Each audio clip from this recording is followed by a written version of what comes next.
This week on the Quarter Life Lessons podcast, we are bringing you a special 2-part episode with two of the most influential women in our lives, our moms.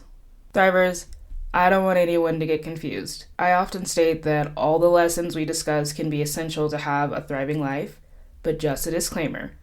Being a parent is not required to have a thriving life. For some, being a parent is the best part of their lives. Some never get that opportunity, and some never want that opportunity in the first place. And all of that is absolutely okay. Steph and I are lucky to have some amazing moms who adore motherhood. I know Mother's Day and parenthood in general can be a difficult subject. If listening to the many joys of motherhood is too heavy, set a reminder for May 17th and tune into our next episode. Without further ado, happy Mother's Day to our moms and the multitude of mothers out there as well. Let's get started.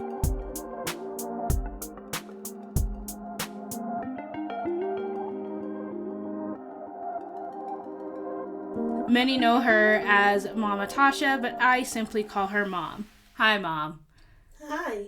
How are you today? I'm doing good, thank you, honey. Good. Well, I'm excited to have you on the podcast, and I just have a few questions for you regarding Mother's Day. Are you ready? I'm ready.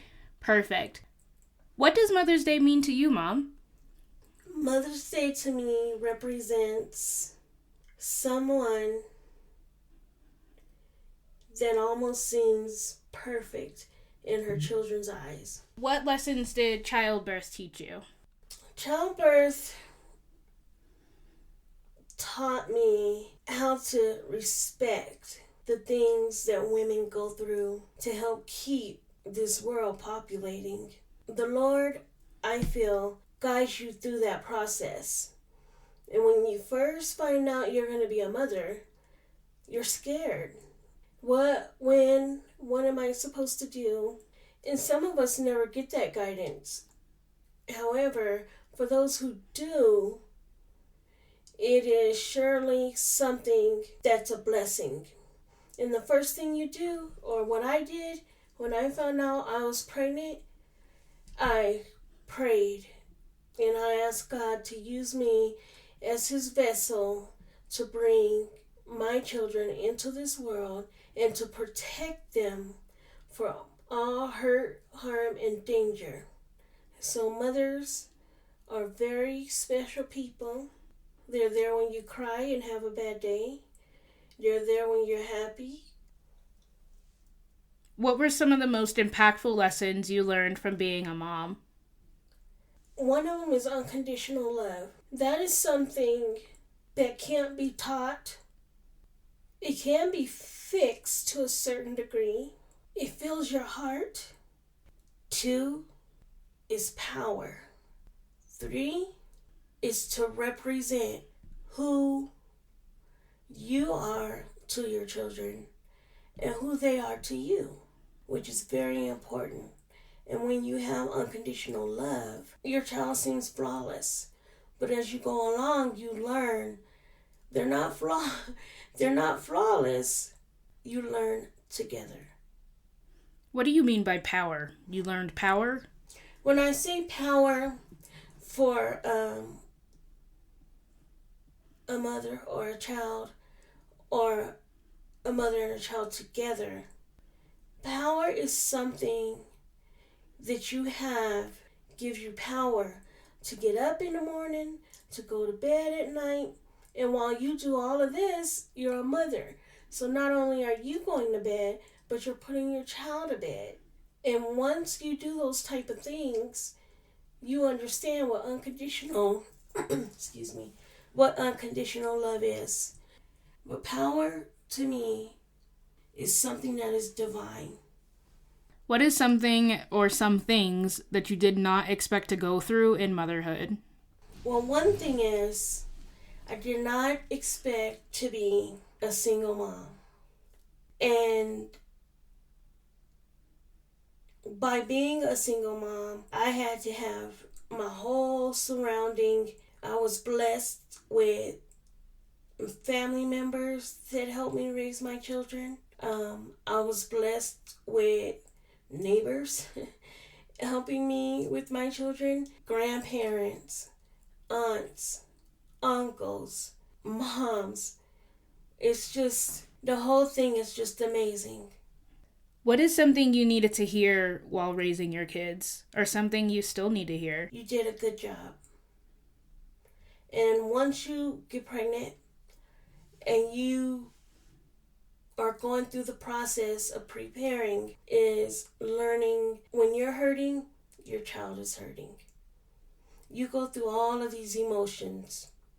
Sadness, your child is sad. Happiness, your child is happy. And sometimes these are things that we want and we wish to have. However, life throws things at you, coming and going. So you have to understand that you're doing a good job. And you need to hear that. You need to hear that you're doing a good job. And you have to realize that it's okay not to do it by yourself.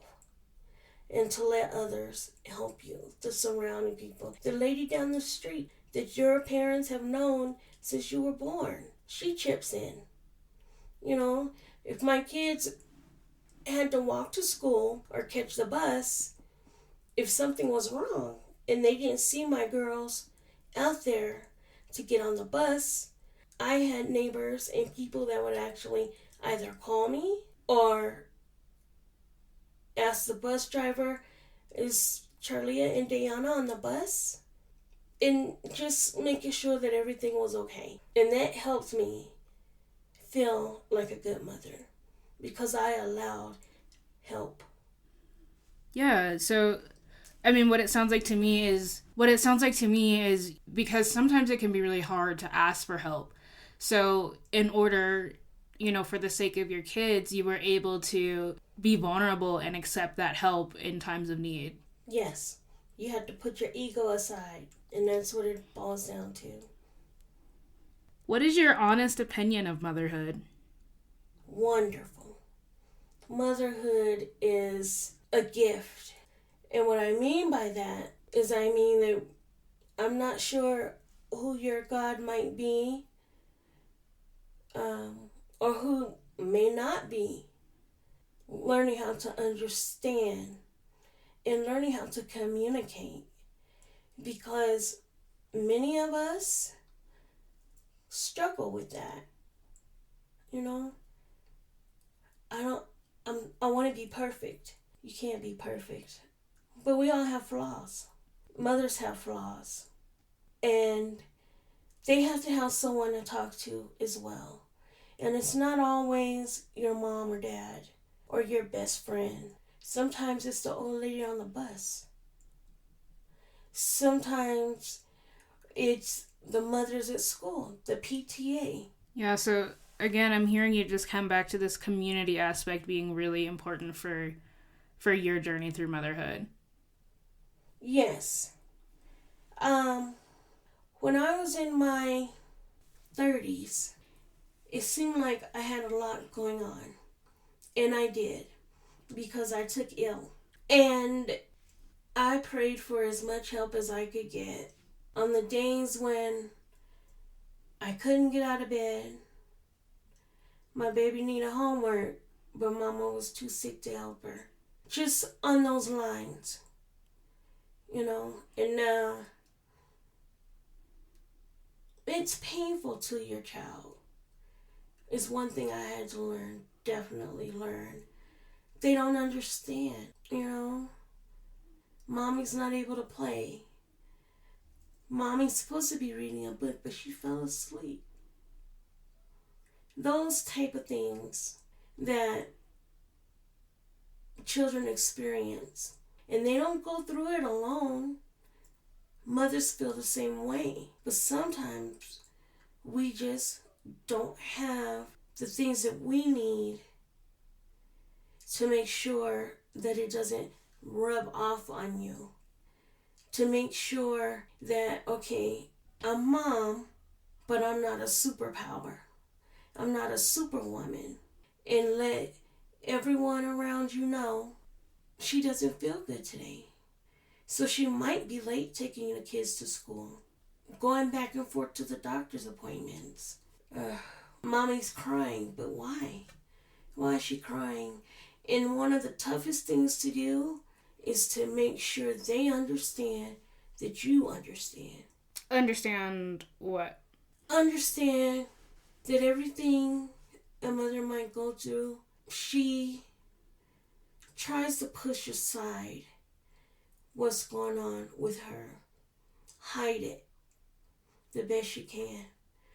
And when things started happening, when I took ill, I didn't have the strength. I just didn't. You didn't have the strength to hide what was going on. Yeah, I could no longer hide it.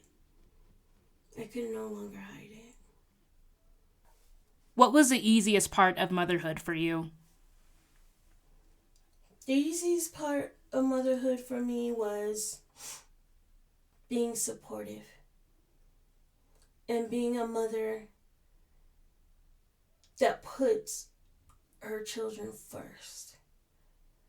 Sometimes a mother goes through some things and it can be overlooked by others, and they just may not understand. And instead of asking you,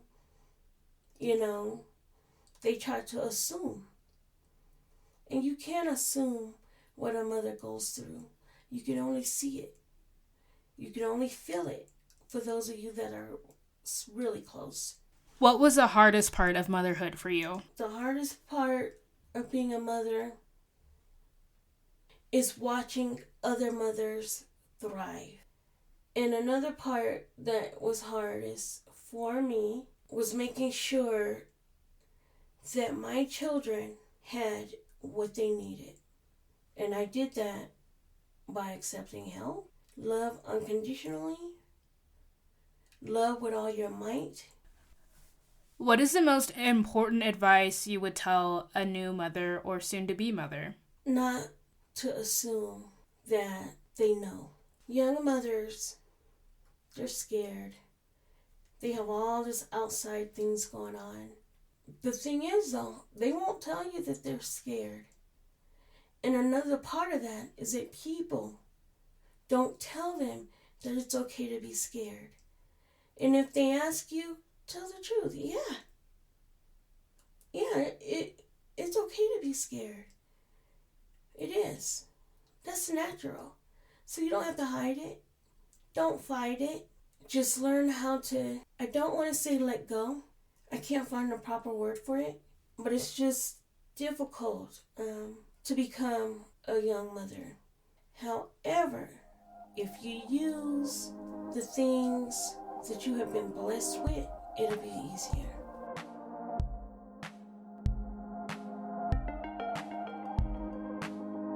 As always, the conversation does not end here. We want to know your thoughts on these topics. Join us on Instagram at quarterlifepod to share your perspective and continue the conversations to thrive.